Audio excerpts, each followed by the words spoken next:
लोकसभा चुनाव से पहले चुनाव आयोग में खाली 2 पदों को आखिरकार भर दिया गया है। पीएम मोदी की अध्यक्षता वाले पैनल की आज अहम बैठक हुई।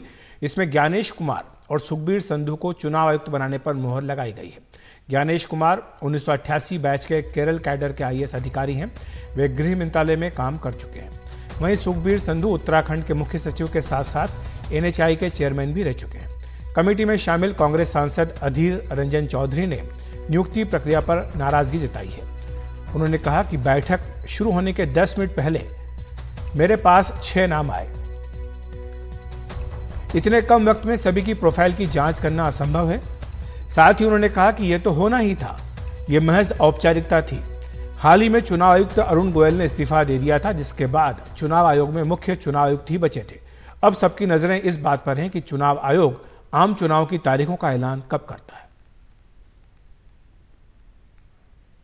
ज्ञानेश कुमार। अच्छा, केरल के है वो ज्ञानेश कुमार, मतलब यूपी के डोमिसाइल है, लेकिन केरल की ऑफिसर है। केरल के ऑफिसर और एक है मतलब बी संधू। यूं कि मेरे पास कोई तो ज्यादा जानकारी नहीं है। अचानक ये सारी जानकारी आप लोग अभी अभी दे रहे हैं, मीटिंग शुरू होने की 10 मिनट पहले। मैं उतने महाज्ञानी तो नहीं है कि सारे इनको आता पता ढूंढ ले, लेकिन जो प्रोसीड्यूरल जो लैकुना है ये मुझे अच्छा नहीं लगा, क्योंकि ये तो होना ही है। पहले ही पता चल गए थे कि सरकार जिसको चाहिए वही होगी, क्योंकि 212 जन के नाम मेरे पास थे। वहां जाके देखते 6 नाम, और 6 नामों में सरकार की तरफ से प्रपोजल आई और बहुमत है उनको। मैं क्या करें। तो हमारे सहयोगी राजीव रंजन हमारे साथ जुड़ रहे हैं इस खबर पर अधिक बातचीत करने के लिए। राजीव, हमने सुना अधीर रंजन चौधरी को प्रक्रिया पर सवाल उठा रहे हैं कि जो प्रक्रिया उसमें कई खामियां हैं। नाम तो पहले तय कर दिए गए, उनके सामने रख दिए गए, उन्हें केवल मुहर लगाने के लिए कह दिया गया, लेकिन उन्होंने मुहर नहीं लगाई है। और क्या क्या उन्होंने कहा है अपने डिसेंट नोट में?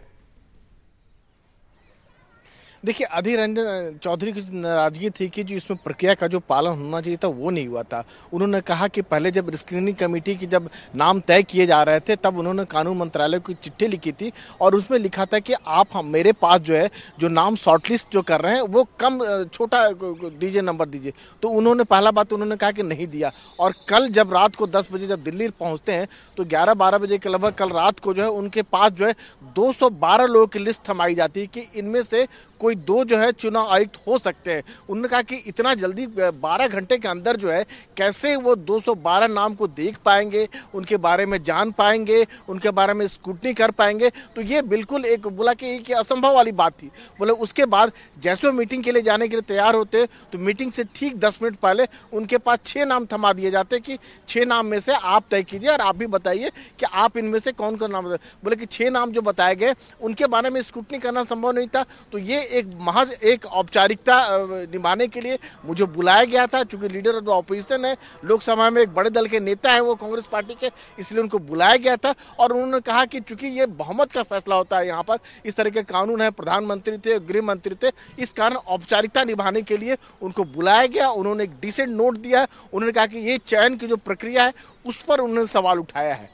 जी, शुक्रिया आपका राजीव इस तमाम जानकारी के लिए।